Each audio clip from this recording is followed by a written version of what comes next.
Hello everyone, welcome to Science Academy Solan. आज की इस वीडियो में हम करेंगे haloalkanes and haloarenes का लेक्चर नंबर 9, जहां पे हम पढ़ेंगे ऑप्टिकल आइसोमर्स क्या होते हैं। हम देखेंगे कायरलिटी क्या होती है, एनेंटियोमर्स क्या होते हैं और रेसिमिक मिक्सचर क्या होते हैं। तो चलिए इनको पढ़ना स्टार्ट करते हैं अपनी नेक्स्ट स्लाइड से। इस चैप्टर का आखिरी टॉपिक हमारे पास आता है आइसोमर्स। आइसोमर्स जो है वो दो शब्द से मिलकर बना है। सबसे पहले आइसो और उसके बाद मर्स। आइसो होते हैं बेटा सेम, और मर का मतलब होता है पार्ट्स। तो अगर मेरे पास कोई भी दो चीजें सेम पार्ट से मिलके बनी है तो इन दोनों को आपस में क्या बोलेंगे, आइसोमर्स बोलेंगे।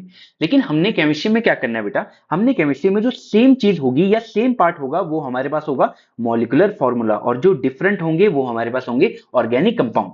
जैसे मान लो मेरे पास एक मॉलिक्यूलर फॉर्मूला है क्या बेटा, C2H6O। तो मेरे पास ये मॉलिक्यूलर फॉर्मूला है। अब देखना, इससे मैं दो तरह के कंपाउंड बना के दिखाऊंगा। जैसे सबसे पहले मैं क्या बनाता हूं बेटा, मैं सबसे पहले बनाता हूं अल्कोहल CH3 CH2, और यहाँ पे OH। ये हमारे पास क्या बेटा, ये हमारे पास है अल्कोहल। और दूसरा मैं क्या बना रहा हूं बेटा, CH3O और यहाँ पे CH3, तो इसको क्या बोलेंगे, ईथर बोलेंगे। तो सुनना बेटा, इन दोनों को हमने क्या बोला, आइसोमर। क्यों? क्योंकि इन दोनों का मॉलिक्यूलर फॉर्मूला सेम था कि नहीं? हाँ जी सर, बिल्कुल सेम था। इन दोनों का मॉलिक्यूलर फॉर्मूला सेम है, लेकिन इनका बेटा जो स्ट्रक्चर है वो बिल्कुल अलग है। इन दोनों की जो फिजिकल प्रॉपर्टी है या फिर केमिकल प्रॉपर्टी है वो बिल्कुल अलग है। जैसे बेटा जो एल्कोहल होता है, एल्कोहल से गंदी स्मेल आती है, ठीक है बेटा, ये क्या होता है, आपको बैड स्मेल देता है। लेकिन ये आपको क्या करता है, गुड फ्रेग्रेंस देता है, बहुत अच्छी स्मेल देता है आपको, ईथर। ये तो मैंने बात बताई आपको फिजिकल प्रॉपर्टी इनकी कैसे अलग होती है। अच्छा, अगर केमिकली आप चेक करो, केमिकली ये आपके पास क्या होता है बेटा, ये आपके पास एसिडिक होता है, लेकिन ये आपके पास एसिडिक नहीं होता है। क्यों? क्योंकि इसके पास एक हाइड्रोजन होता है और यहाँ पे कुछ भी ऐसी चीजें नहीं है।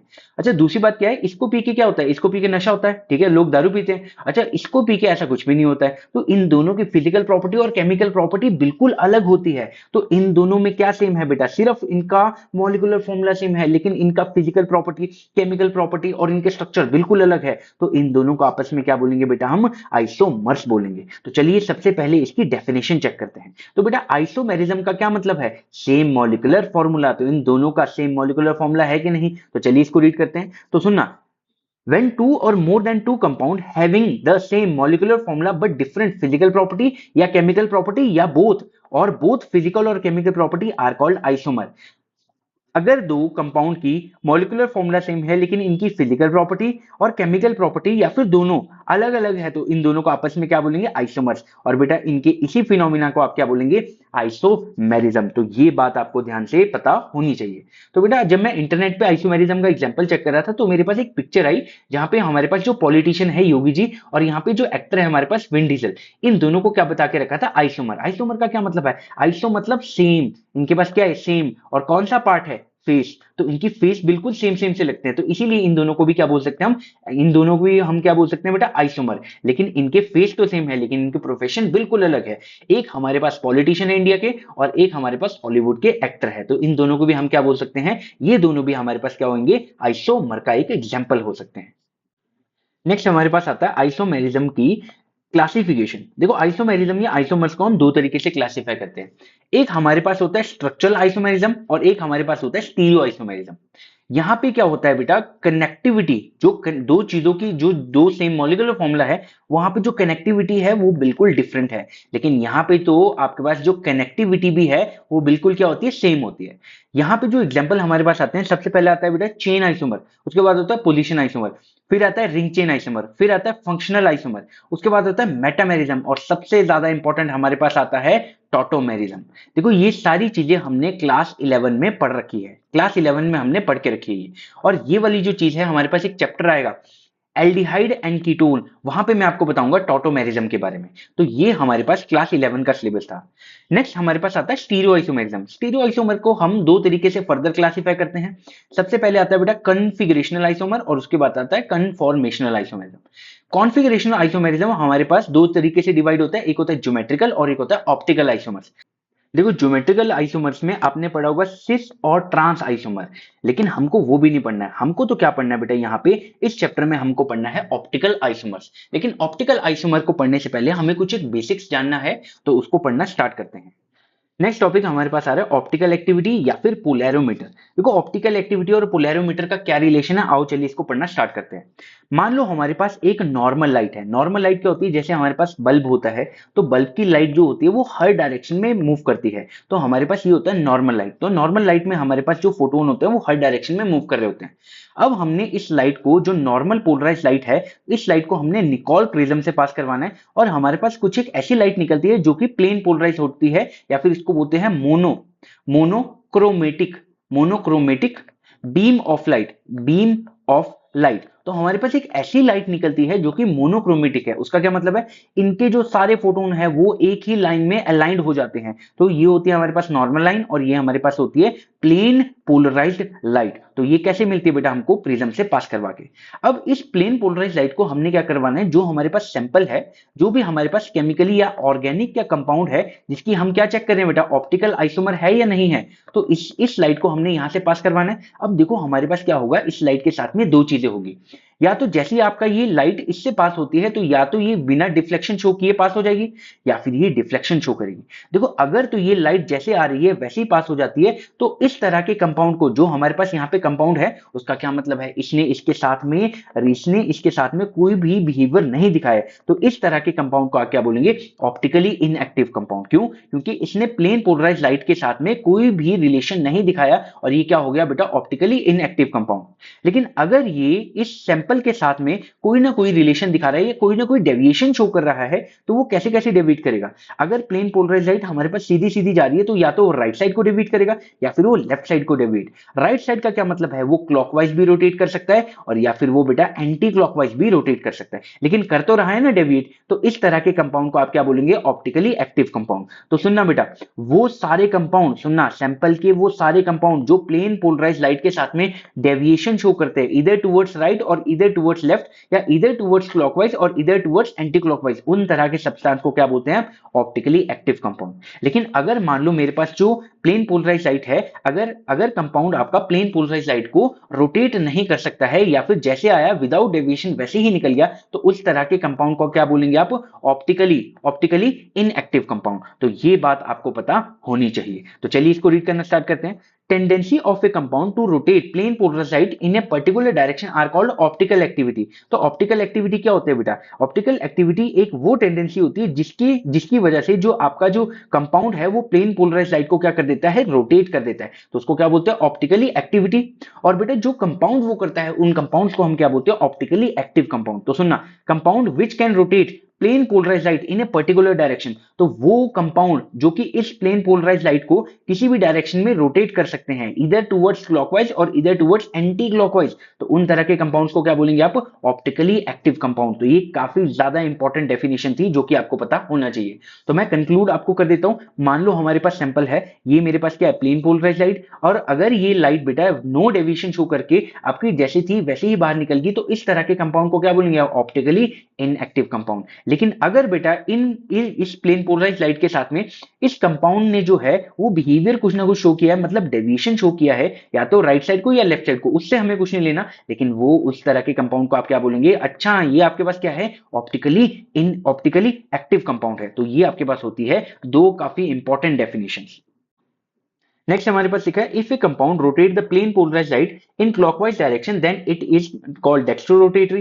देखो अगर हमारे पास ये जो लाइट है वो क्लॉकवाइज रोटेट हो रही है तो उस तरह के कंपाउंड को आप क्या बोलेंगे, डेक्स्ट्रो रोटेटरी। लेकिन अगर वो एंटी क्लॉकवाइज हो रही है तो उस तरह के कंपाउंड को क्या बोलेंगे, लेवो रोटेटरी। तो यहाँ पे अगली बात क्या बोल रहा है, एक compound rotating the plane polarised light in anti clockwise direction then it will be laevo rotatory. अच्छा, जो राइट साइड में डेविएट करता है, राइट साइड में, उसको क्या बोलते हैं, डेक्स्ट्रो रोटेटरी, या फिर उसको डी फॉर्म भी बोलते हैं या फिर उसको प्लस फॉर्म में भी लिख देते हैं। लेकिन अगर वो लाइट को लेफ्ट साइड में डेविएट कर रहा है तो उसको क्या बोलते हैं बेटा, हम लेवो रोटेटरी या एल फॉर्म भी बोलते हैं या फिर उसको माइनस फॉर्म भी बोलते हैं। तो अगर क्लॉकवाइज कर रहा है तो डेक्स्ट्रो या फिर डी या फिर प्लस भी बोल सकते हैं, और अगर एंटी क्लॉकवाइज कर रहा है तो हम उसको एल भी बोल सकते हैं, लिवो भी बोल सकते हैं, और यहाँ पे नेगेटिव फॉर्म से भी उसको रिप्रेजेंट करते हैं। देखो यहाँ पे जो प्लस और माइनस है ये किसी एडिशन और सब्ट्रैक्शन को नहीं आपको डिनोट कर रहा है, ये तो जस्ट ये बता रहा है कि अच्छा प्लस है तो मतलब वो क्लॉकवाइज की होगी, अच्छा माइनस है तो वो क्या कर रही होगी, एंटी क्लॉकवाइज लाइट को रोटेट कर रही होगी। तो ये दोनों कौन करते हैं बेटा, ये दोनों प्रॉपर्टी होती है किसकी, ऑप्टिकली एक्टिव कंपाउंड की। मेरी बात समझ में आ गई, क्योंकि ऑप्टिकली जो इनएक्टिव होता है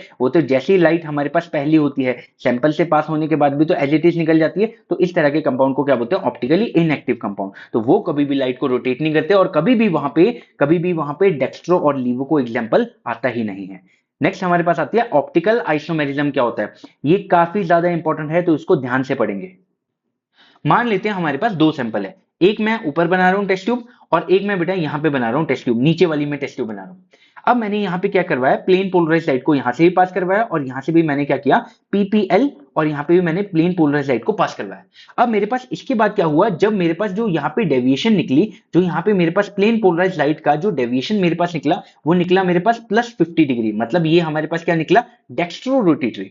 अच्छा, जब यहां से सैंपल नंबर 2 से मेरे पास जो लाइट बाहर निकली, वो हमारे पास क्या निकला, वो हमारे पास निकला लेवो रोटेटरी। लेकिन खास बात क्या थी, ये था आपके पास प्लस का 50 और ये मेरे पास क्या निकला, ये मेरे पास निकला माइनस का 50। उसका क्या मतलब था कि जितना डेक्स्ट्रो है उतना ही लीवो है, मतलब जितना क्लॉकवाइज घूमा उतना ही एंटी क्लॉकवाइज ये घूम रहा है। तो बेटा इन तरह के कंपाउंड में क्या होता है बेटा, इन तरह के कंपाउंड में सेम क्या है बेटा, मॉलिक्यूलर फॉर्मूला है, लेकिन इन दोनों का जो प्लेन पोलराइज लाइट के साथ में वो बिहेवियर अलग अलग है। एक एक हमें क्या दिखा रहा है, डेक्स्ट्रो रोटेटरी, और एक हमें क्या दिखा रहा है, लीवो रोटेटरी। तो इन दोनों कंपाउंड को आप क्या बोलेंगे, इन दोनों कंपाउंड को बोलेंगे ऑप्टिकल आइसोमर्स। क्यों, क्योंकि इन दोनों का मॉलिक्यूलर फॉर्मूला तो सेम है, लेकिन प्लेन पोलराइज लाइट के साथ में जो बिहेवियर है वो अलग है, तो उनको क्या बोलेंगे, ऑप्टिकल आइसोमर्स। और इन दोनों की इस प्रॉपर्टी को क्या बोलेंगे, ऑप्टिकल आइसोमेरिज्म। तो चलिए इसको रीड करना स्टार्ट करते हैं। तो सुनना, when two or more than two compounds have same molecular formula, तो मैंने बोला इन दोनों का molecular formula सेम है, and same structural formula but different behaviour towards plane polarise light. तो बेटा इन दोनों का सुनना, इस सैंपल के और इस सैंपल के अंदर जो भी कंपाउंड है उन दोनों का मॉलिक्यूलर फॉर्मूला भी सेम है और स्ट्रक्चरल फॉर्मूला भी बेटा सेम है, लेकिन इन दोनों का जो बिहेवियर है, जो आपके पास प्लेन पोलराइज लाइट है उन दोनों के साथ में बिल्कुल अलग अलग है। एक हमारे पास डेक्स्ट्रो रोटेटरी शो कर रहा है और एक हमारे पास लीवो रोटेटरी। लेकिन खास बात क्या है, जितना डेक्स्ट्रो है उतना ही लीवो है, तो उन दोनों को क्या बोलेंगे, ऑप्टिकल आइसोमर्स बोलेंगे। और इसके इसी फिनोमिना को आप क्या बोलेंगे, ऑप्टिकल आइसोमेरिज्म। तो ये डेफिनेशन काफी ज्यादा इंपॉर्टेंट है। तो ऑप्टिकल आइसोमर्स क्या है, when two compounds have same molecular formula और स्ट्रक्चरल फॉर्मूला, लेकिन उन दोनों का प्लेन पोलराइज लाइट के साथ में बिहेवियर अलग अलग है। एक हमें दे रहा है जितना डेक्स्ट्रो है और दूसरा हमें दे रहा है जितना लीवो है। तो मतलब एक मान लो +50 है तो ये भी माइनस का 50 है, तो इन दोनों को क्या बोलेंगे आप, ऑप्टिकल आइसोमर्स बोलेंगे। और इनके इसी फिनोमिना को आप क्या बोलेंगे, ऑप्टिकल आइसोमेरिज्म बोलेंगे। अब देखो एक इंपॉर्टेंट बात मैं आपको बताता हूं। अब हमारे पास अगर कोई सैंपल है, अगर हमारे पास कोई सैंपल है, वो ऑप्टिकल एक्टिव है या फिर ऑप्टिकली इनएक्टिव है, वो तो हमें किससे पता चलेगा, पोलैरोमीटर से पता चलेगा। अब हमारे पास अगर एग्जाम में कोई भी कंपाउंड दे दिया, जैसे हमारे पास है यहाँ पे हाइड्रोजन है, यहाँ पे Cl है, यहाँ पे Br है और यहाँ पे आयोडीन है, और हमें बोल दिया कि भैया इसका सैंपल है और बताओ हमें ये ऑप्टिकली एक्टिव है या फिर नहीं है, तो हमें लैब का पोलैरोमीटर थोड़ी देंगे पेपर में कि लो आप पोलैरोमीटर लो और हमें चेक करके बताओ ये ऑप्टिकली एक्टिव है या फिर नहीं है। तो हमारे पास ये प्रॉब्लम आ जाएगी। जैसे मेरे पास है CH3 CH2 और यहाँ पे Cl है, तो हमें ये पूछा कि बताओ जरा ये ऑप्टिकली एक्टिव है या फिर ये ऑप्टिकली इनएक्टिव है। तो ये कंपाउंड का हम कैसे चेक करेंगे, क्योंकि हमें एग्जाम में कोई भी पोलैरोमीटर थोड़ी देंगे, तो हमारे पास ये प्रॉब्लम आ जाती है। तो उसको कैसे सॉल्व हमने किया, कुछ एक मेथड को लगा के। तो चलिए उन मेथड्स को हम करना स्टार्ट करते हैं, और कुछ एक दो मेथड के बाद फिर मैं आपको बताऊंगा कि कैसे आप किसी भी चीज की ऑप्टिकल एक्टिविटी या ऑप्टिकली इनएक्टिविटी आप चेक कर सकते हैं। सबसे पहली इंपॉर्टेंट डेफिनेशन हमारे पास है कायरल कार्बन, स्टीरियोजेनिक कार्बन या एसिमेट्रिक कार्बन। अगर इन तीनों में से कुछ भी पूछा हो तो बात एक ही है। तो ये चीज जो है आपके बोर्ड्स के लिए, आपकी नीट के लिए, आपके जेई के लिए काफी ज्यादा इंपॉर्टेंट है, लेकिन बोर्ड्स के लिए आपको डेफिनेशन भी आनी चाहिए। तो सुनना बात को ध्यान से। मान लो एक कार्बन हमारे पास है जो कि sp3 है। उसका क्या मतलब है, इस कार्बन के सारे सिंगल बॉन्ड बने हुए हैं और इस कार्बन की सारी जो 4 वैलेंसी है वो अलग अलग एटम से बनी है। जैसे एक E से बनी है, एक B से बनी है, एक C से बनी है और एक D से बनी है। तो इस तरह के कार्बन को आप क्या बोलते हो, कायरल कार्बन या स्टीरियोजेनिक कार्बन या फिर एसिमेट्रिक कार्बन। तो एक एग्जांपल देख लेते हैं। एग्जांपल में हमारे पास क्या है बेटा, यहाँ पे कार्बन है, यहाँ पे CH3 है, यहाँ पे OH है, यहाँ पे हाइड्रोजन और यहाँ पे क्या है बेटा, COOH है। तो यहाँ पे अगर आप ध्यान से देखो तो यहाँ पे इस कार्बन के चारों जो वैलेंसी है वो अलग अलग एटम से सेटिस्फाई है या फिर मॉलिक्यूल से सेटिस्फाई है। तो इस तरह के कार्बन को आप क्या बोलेंगे, इस तरह के कार्बन को आप बोलेंगे कायरल कार्बन, स्टीरियोजेनिक कार्बन या फिर एसिमेट्रिक कार्बन। तो काफी ज्यादा इंपॉर्टेंट डेफिनेशन थी। तो चलिए इसको रीड करना स्टार्ट करते हैं। Any sp3 hybridized atom to which 4 different group या फिर atom are attach are called chiral carbon. तो वो वाला कार्बन जिसके साथ में अलग अलग या तो एटम जुड़े हुए होते हैं या फिर मॉलिक्यूल जुड़ा होता है, तो उस तरह के कार्बन को क्या बोलते हैं आप, कायरल कार्बन, स्टेरियोजेनिक कार्बन या एसिमेट्रिक कार्बन। अच्छा, इस कार्बन की एक खास बात होती है कि इसको रिप्रेजेंट करते हैं एक स्टार से। कहीं पे भी अगर इस तरह का कार्बन आपको दिखेगा तो उसको स्टार से रिप्रेजेंट किया होगा, जैसे कि यहाँ पे स्टार लगाया है आपके एनसीईआरटी ने, तो यहाँ पे क्या है बेटा, ये एक कायरल कार्बन है। आपके देखो बेटा, ये वाला जो क्वेश्चन है ये एग्जांपल नंबर 6.8 है। एग्जांपल नंबर 6.8 जो है ये काफी ज्यादा बारी जेई में, नीट में और सीबीएसई में काफी ज्यादा बारी पूछा गया है और यही वाला क्वेश्चन डायरेक्टली पूछा गया है। तो चलिए इसको रीड करना स्टार्ट करते हैं। ये बोल रहा है identify the carbon and A chiral molecule in which the following pair of compound which dash representation is represented. तो बेटा यही बोल रहा है कि कायरल और ए कायरल कंपाउंड आपको बनाना है। तो बेटा सुनना बात को ध्यान से, अगर कोई sp3 कार्बन हुआ जिसके चारों के चारों अलग अलग बॉन्ड है, वो आपके पास क्या होगा बेटा, वो आपके पास होगा कायरल। और कुछ ऐसा नहीं है तो उसको क्या बोल देंगे हम, ए कायरल। जैसे फॉर एग्जांपल मेरे पास क्या है, मेरे पास ये वाला है। सबसे पहले हम इनमें चेक करते हैं कि इन दोनों में से कायरल कौन है। तो बेटा यहाँ पे क्या है, यहाँ पे एक कार्बन है, ठीक है, बिल्कुल ठीक है, और ये sp3 है। sp3 का क्या मतलब है, सारे के सारे सिंगल बॉन्ड बने हुए हैं। अब यहाँ पे एक वैलेंसी हाइड्रोजन सेटिस्फाई कर रहा है, एक OH कर रहा है, एक ब्रोमीन कर रहा है और एक CH3 कर रहा है। तो इस कार्बन के चारों अलग बॉन्ड बने हुए हैं और हमारे पास बेटा इसकी sp3 हाइब्रिडाइज भी है, इसीलिए यहाँ पे मैं क्या बना दूंगा, स्टार बना दूंगा और क्या बोलूंगा कि सर ये हमारे पास क्या है, कायरल कार्बन है। दूसरी अगर मैं दूसरे स्ट्रक्चर की बात करूं तो हमारे पास क्या है बेटा, यहाँ पे दूसरे स्ट्रक्चर में मेरे पास sp3 तो है, सारे के सारे सिंगल बॉन्ड बने, लेकिन मेरे पास क्या है, एक CH3 अलग है, हाइड्रोजन अलग है, लेकिन मैं क्या देख पा रहा हूं, यहाँ पे दोनों ब्रोमीन सेम है। तो ये कार्बन आपका कायरल कार्बन कभी भी नहीं हो सकता। तो सेकंड में आपके फर्स्ट वाले का आंसर क्या है बेटा, फर्स्ट वाले का आंसर है फर्स्ट। अब हम चेक करते हैं बेटा सेकंड वाला। सेकंड में क्या है बेटा, अब यहाँ पे क्या है, ये कार्बन है जिसके पास में बेटा सारे के सारे सिंगल बॉन्ड बने हैं। एक वैलेंसी CH3 सेटिस्फाई कर रहा है, एक वैलेंसी ये बड़ा सा कंपाउंड वो कर रहा है, ठीक है, बड़ा सा कार्बन चेंज कर रही है सेटिस्फाई।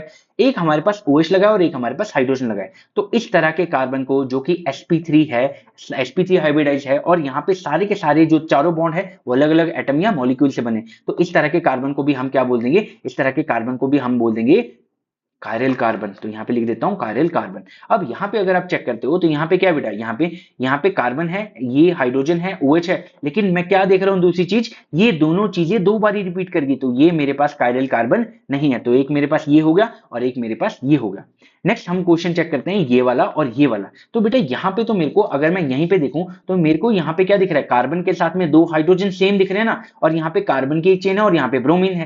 देखो ये दोनों तो ठीक है, लेकिन यहाँ पे दोनों हाइड्रोजन सेम सेम हो गए, तो ये दोनों की वजह से ये क्या हो गया, ए कायरल हो गया। तो ये क्या हो गया, ए कायरल। और मेरे पास अगला ये हमारे पास हो गया ए कायरल, ए कायरल। ये भी क्या हुआ, ए कायरल हुआ, और मेरे पास ये भी क्या हुआ, ए कायरल हुआ। अब मेरे पास इसकी क्या होती है, देखो ये हमारे पास क्या है, यहाँ पे एक कार्बन है जहां पे एक हाइड्रोजन है, तो मैं इसको बड़ा करके बताता हूँ। यहाँ पे एक कार्बन है, यहाँ पे एक ब्रोमीन है, यहाँ पे एक CH3 है, ऊपर एक हाइड्रोजन है और यहाँ पे दो कार्बन की चेन लगी है। तो अगर आप यहाँ पे ध्यान से चेक करो तो क्या है बेटा, हाइड्रोजन है, CH3, ब्रोमीन और इथाइल ग्रुप लगा है। तो ये आपके पास क्या है, एक ऐसा sp3 कार्बन है जिसके सारे के सारे बॉन्ड अलग अलग एटम या मॉलिक्यूल से सेटिस्फाइड है। तो ये आपके पास क्या हुआ, कायरल कंपाउंड। और ये वाला सेंटर क्या हुआ आपके पास, कायरल कार्बन हुआ। तो ये आपके पास कायरल कंपाउंड भी बोल सकते हैं और इस कार्बन को क्या बोलेंगे, कायरल कार्बन बोलेंगे। नेक्स्ट यहाँ पे क्वेश्चन लिखा है मैंने, CBSE 2023 में क्वेश्चन आया था। ये क्या बोल रहा है, which of the following molecule has a chiral centre labelled. ये बोल रहा है कि जो लेबल कर रखा है कौन सा वाला जो है वो उसमें वो कायरल सेंटर है। देखो नीचे से स्टार्ट करता हूं क्योंकि मेरे को यहीं पे गलती दिख गई। यहाँ पे क्या है, कार्बन है और यहाँ पे दो ब्रोमीन साथ में है और दो कार्बन भी साथ में है। तो ये वाला तो आपका आंसर बिल्कुल भी नहीं हो सकता। मैं इस पे क्या मार रहा हूँ, कट मार रहा हूँ। अब यहाँ पे क्या है बेटा, जो अगला है, अगला यहाँ पे जो कार्बन है, यहाँ पे जो कार्बन है बेटा इसके साथ में क्या है, यहाँ पे एक CH2 है और एक मेरे पास हाइड्रोजन है और एक मेरे पास OH है और फिर से यहाँ पे क्या है, CH2 और मेरे पास OH है। तो इस कार्बन के साथ में बेटा एक तो हाइड्रोजन है, एक मेरे पास OH है, लेकिन CH2OH और CH2OH ये सेम है, तो ये भी मेरे पास क्या है, ये भी मेरे पास कायरल कार्बन नहीं है। तो इसको भी हम कट मार देंगे। नेक्स्ट हमारे पास जो आ रहा है वो क्या आ रहा है बेटा, ये वाला है। तो इसको मैं कैसे लिखूंगा, देखो बेटा एक कार्बन है जिसपे स्टार मार्क कर रखा है। अब स्टार मार्क के पास में क्या है बेटा, एक CH3 है, ठीक है, एक CH3 है, ऊपर एक हाइड्रोजन आ जाएगा, नीचे एक क्लोरीन आ जाएगा और यहाँ पे क्या आ जाएगा, CH2 और यहाँ पे क्या आ जाएगा Br। तो आप खुद चेक करो, देखो यहाँ पे जो कार्बन है इसके साथ में डायरेक्टली अटैच कौन है, हाइड्रोजन है, और डायरेक्टली कौन अटैच है, कार्बन है, तो यहाँ सॉरी क्लोरीन है, और यहाँ पे दूसरा अटैचमेंट किसके साथ में, CH2Br। और नेक्स्ट बेटा चौथी अटैचमेंट इसकी किसके साथ में, CH4 के साथ में। तो मेरे पास तो आंसर यही लग रहा है ना मुझे कि कायरल कार्बन कौन सा है। देखो अगला एग्जांपल भी हम एक बार चेक कर ही लेते हैं, जो एक ऑप्शन बचा हुआ है। तो यहाँ पे क्या है, CH Br और CH3। तो आप खुद चेक करो, देखो यहाँ पे क्या हाइड्रोजन है, यहाँ पे Br है, और यहाँ पे CH3 और यहाँ पे CH3 है। तो ये कार्बन के अगले दो वैलेंसी जो है वो सेम है, तो ये भी आपके पास क्या हो गया, ए कायरल हो गया। ठीक है, अगला टॉपिक हमारे पास आ रहा है मिरर इमेजेस। देखो मिरर इमेज क्या होता है, जैसे मान लो कोई भी कंपाउंड है और यहाँ पे आपने शीशा रखा है या मिरर रखा है, इसको आप और कैसे शो करते हैं, एक लाइन मारते हैं और यहाँ पे ऐसे ऐसे डैश मार के भी कर सकते हैं इसको रिप्रेजेंट हम। तो यहाँ पे अगर आप चेक करें तो यहाँ पे कार्बन है और यहाँ पे कार्बन है, ऊपर हाइड्रोजन है, ऊपर हाइड्रोजन है, यहाँ पे क्लोरीन है तो यहाँ पे क्लोरीन है।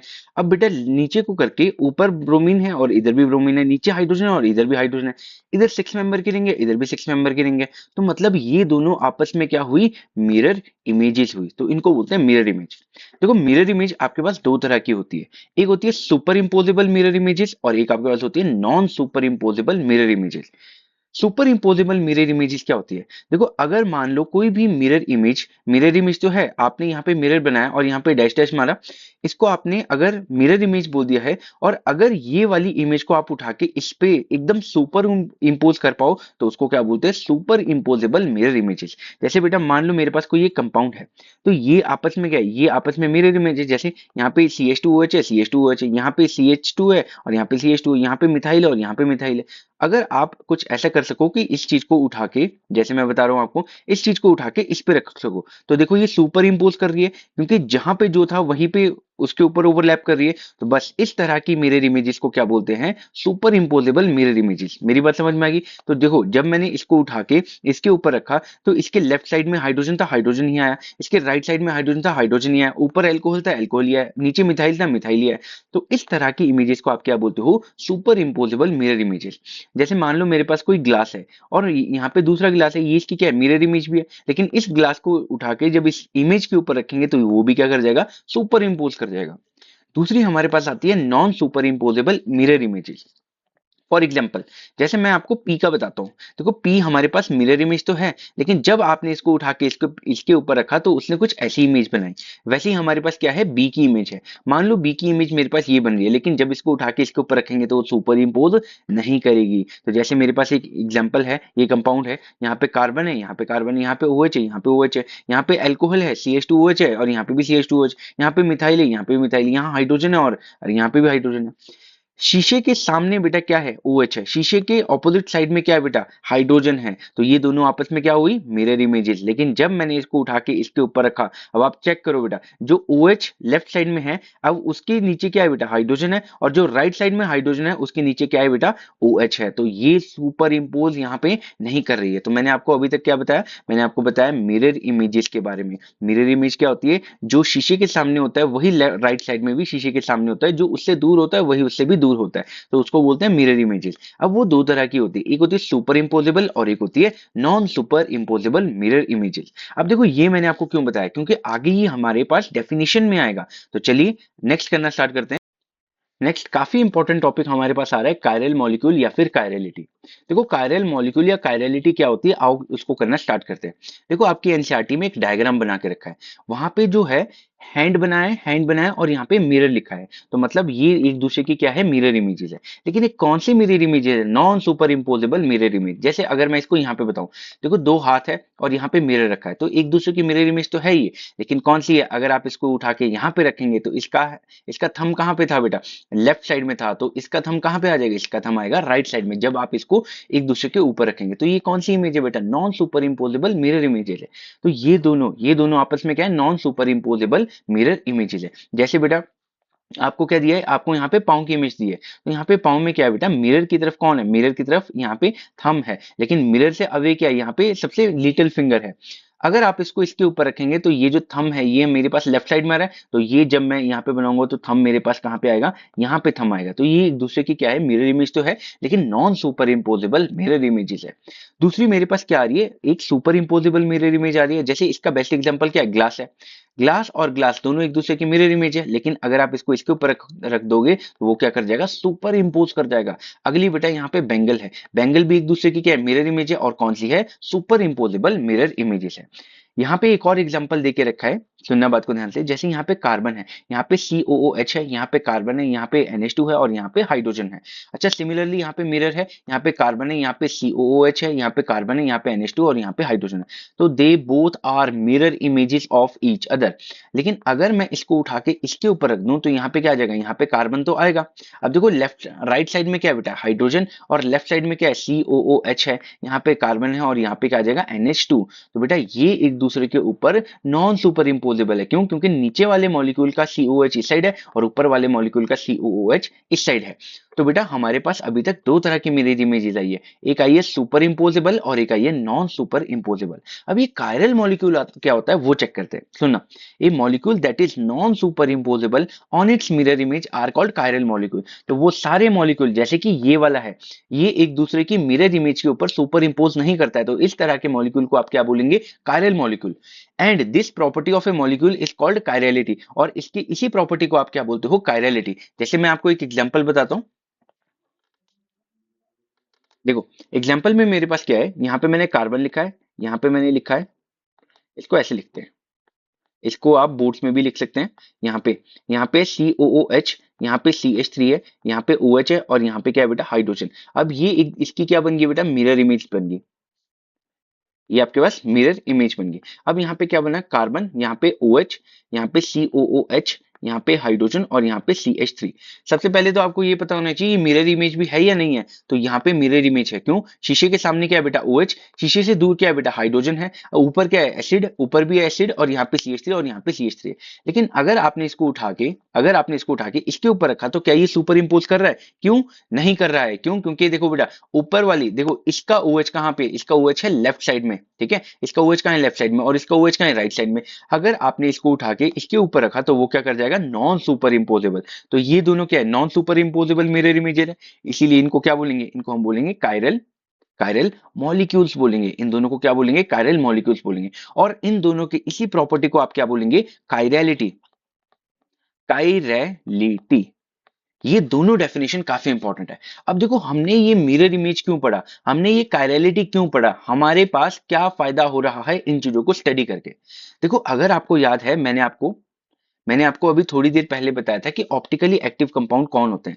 मैंने आपको बताया था ऑप्टिकली एक्टिव कंपाउंड कौन होते हैं बेटा। तो मैंने आपको क्या बताया था, ऑप्टिकल एक्टिव कंपाउंड वो होते हैं जो कि बेटा आपके पास प्लेन पोलराइज लाइट जो होती है, प्लेन पोलराइज लाइट, उसको अगर आप देखो प्लेन पोलराइज लाइट अगर सैंपल से पास होती है, अगर वो नो डेविएशन शो करती है, अगर लाइट आ रही है, अगर कोई भी डेविएशन शो नहीं कर रही है, तो वो क्या है, ऑप्टिकली इनएक्टिव है, ऑप्टिकली इनएक्टिव है। लेकिन अगर वो डेविएट कर रही है इधर टूवर्ड्स राइट और इधर टूवर्ड्स लेफ्ट, तो उसको क्या बोलते हैं बेटा, optically active compound. Optically active compound हम उनको बोलते हैं। देखो हमारे पास कोई पोलैरोमीटर थोड़ी दिया होगा पेपर में, अगर आपको पूछ दिया कि बताओ जरा ये ऑप्टिकली एक्टिव है या नहीं है, तो आप क्या पोलैरोमीटर वहां पे यूज करोगे कि हमारे पास एक प्लेन पोलराइज लाइट आएगी और हम उसको चेक करेंगे, डेविएशन नहीं किया तो ऑप्टिकली इनएक्टिव, डेविएशन किया तो ऑप्टिकली एक्टिव। तो हमारे पास ये वाला कोई भी मेथड नहीं होता है, तो हमें एक ट्रिक अपनानी पड़ती है। तो वो ट्रिक क्या होती है, अगर सर कहीं पे भी, सुनना बात को ध्यान से, अगर मॉलिक्यूल में कायरलिटी आ रही है, उसका क्या मतलब है, non superimposable mirror images आ रही है, तो वो वाले कंपाउंड आपके पास क्या होते हैं, ऑप्टिकली एक्टिव होते हैं। मेरी बात समझ में आ गई। ये एक जुगाड़ है जो कि हमने किया है जब हमारे पास पोलैरोमीटर नहीं होगा, क्योंकि हमारे पास पेपर में थोड़ी होगा पोलैरोमीटर। तो सुनना बात को ध्यान से, if a compound has chirality, अगर किसी भी कंपाउंड में कायरलिटी आ रही है, मतलब इसका मिरर इमेज जो है इसी के ऊपर नॉन सुपर इम्पोजेबल रहेगा। तो सुनना, if a compound have chirality then the compound is optically active. जैसे बेटा अगर आप यहाँ पे चेक करो, यहाँ पे क्या है, कार्बन है, यहाँ हाइड्रोजन है, यहाँ भी कार्बन है, हाइड्रोजन है, ऊपर एसिड है, ऊपर एसिड है, कार्बन है, NH2 है, NH2, ये दोनों एक दूसरे के मिरर इमेज तो है। लेकिन अगर आप इसको उठा के इसके ऊपर रखेंगे तो ये दोनों क्या होगा, non superimposable mirror image होगा, मतलब ये कायरल तो होगा, कायरल होगा ना ये। तो इसी प्रॉपर्टी को क्या बोलते हैं, कायरलिटी। और अगर ये कायरल है तो ये क्या हो गया, ऑप्टिकली एक्टिव कंपाउंड हो गया। तो बस आपको ऑप्टिकल एक्टिविटी के लिए पोलैरोमीटर की जरूरत अब नहीं है, आपको जस्ट क्या करना है कि वो आपके पास कायरल होना चाहिए, मतलब non superimposable mirror images बना रहा हो। अब अगर दो एनेंटियोमर हमारे पास है तो उनकी हमें प्रॉपर्टीज चेक करनी है। देखो अगर दो एनेंटियोमर है जैसे ये और ये, इन दोनों का हमें क्या चेक करना है कि इन दोनों में सिमिलैरिटी क्या है या फिर डिफरेंस क्या है। तो आओ चेक करते हैं। सबसे पहले हम इनकी सिमिलैरिटी चेक करते हैं कि दोनों में ये जो दोनों मिरर इमेजेस है जो कि नॉन सुपर इम्पोजेबल है, इनमें सेम क्या है या सिमिलैरिटी क्या है। तो बेटा बेटा दोनों का फिजिकल प्रॉपर्टी सेम होगा। फिजिकल प्रॉपर्टी का क्या मतलब है, दोनों एक ही पॉइंट पे इवेपोरेट होंगे या मेल्टिंग पॉइंट इनका सेम होगा, बॉइलिंग पॉइंट सेम होगा और सॉल्युबिलिटी भी सेम होगी। मतलब जिस सॉल्वेंट में वो सॉल्युबल होगा उसी सॉल्वेंट में दूसरा भी सॉल्युबल होगा। दूसरी बात क्या है कि सर इनकी केमिकल प्रॉपर्टी भी क्या होगी, सेम होगी। Same chemical property with chiral molecule, तो इन दोनों की केमिकल प्रॉपर्टी भी सेम है। तीसरी बात क्या है, they can't be separated by fractional distillation. अब देखो फ्रैक्शनल डिस्टिलेशन का क्या मतलब है, फ्रैक्शनल डिस्टिलेशन कुछ ऐसे ही करते हैं ना कि आप हीट करते हो, एक आपके पास यहाँ पे कुछ ऐसे फ्लास्क होगा, आप इसको हीट करेंगे और यहाँ पे जिसका बॉइलिंग पॉइंट कम होगा वो जल्दी यहाँ से उड़ के दूसरी साइड में उसको हम कलेक्ट कर लेंगे, इसी को बोलते हैं फ्रैक्शनल डिस्टिलेशन। लेकिन बेटा यहाँ पे कुछ और होगा, क्यों, क्योंकि यहाँ पे दोनों का जब बॉइलिंग पॉइंट सेम है तो जब आप इसको हीट करेंगे तो दोनों एक ही टाइम पे निकल रहे होंगे, तो बेटा वहां पे हम फ्रैक्शनल डिस्टिलेशन यूज नहीं कर सकते इनको सेपरेट करने के लिए। अब इनका ये मतलब नहीं है कि अगर किसी कंटेनर में दोनों एक साथ बने तो इसको आप सेपरेट नहीं कर सकते, हाँ वहां पे कुछ अलग मेथड होंगे लेकिन ये तो नहीं होगा, that is your fractional distillation. अब बहुत बहुत ज्यादा इंपॉर्टेंट बात आप ध्यान रखेंगे, mixture of enantiomer give us racemic mixture या फिर एनेंटियोमेरिक मिक्सचर। नेक्स्ट डेफिनेशन हमारे पास यही आएगी, रेसिमिक मिक्सचर। ये क्या बोल रहा है कि अगर मान लो किसी भी रिएक्शन में A plus B equal amount में बन रहा है तो उनके मिक्सचर को आप क्या बोलेंगे, रेसिमिक मिक्सचर बोलेंगे। तो ये आपके पास जो बात आ गई वो आपके पास आ गई similarity between both the enantiomers. और इनके बीच में क्या सिमिलैरिटी है, इनकी फिजिकल प्रॉपर्टी दोनों की सेम रहेगी, इनकी दोनों की केमिकल प्रॉपर्टी भी सेम रहेगी, इनको सेपरेट करना फ्रैक्शनल डिस्टिलेशन से क्या है, मुश्किल है। और लास्ट बात यहाँ पे क्या है बेटा, इन दोनों के मिक्सचर को क्या बोलेंगे, रेसिमिक मिक्सचर। मतलब अगर किसी रिएक्शन में, सुनना, अगर किसी रिएक्शन में ये दोनों बन रहे हैं तो ये दोनों बनने का क्या मतलब है, 50% ये बनेगा और 50% आपके पास ये बनेगा, और इन दोनों के मिक्सचर को, इसको क्या बोलेंगे आप, रेसिमिक मिक्सचर बोलेंगे। देखेंगे अभी डेफिनेशन में हमारे पास इन दोनों के बीच में डिफरेंस क्या है बेटा, अगर ये दोनों एनेंटियोमर है तो उनके बीच में डिफरेंस भी तो होगा ना कुछ, क्योंकि अगर सेम होगा तब तो वो सेम ही कंपाउंड है, नहीं कुछ तो डिफरेंस है। तो क्या डिफरेंस है, आओ चेक करते हैं।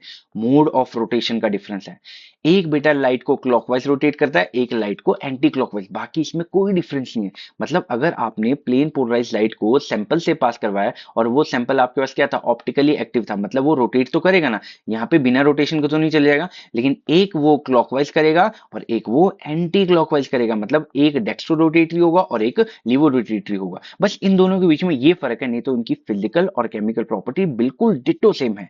तो चलो एनसीईआरटी इसके बारे में क्या बोलती है, चलिए इसको रीड करते हैं।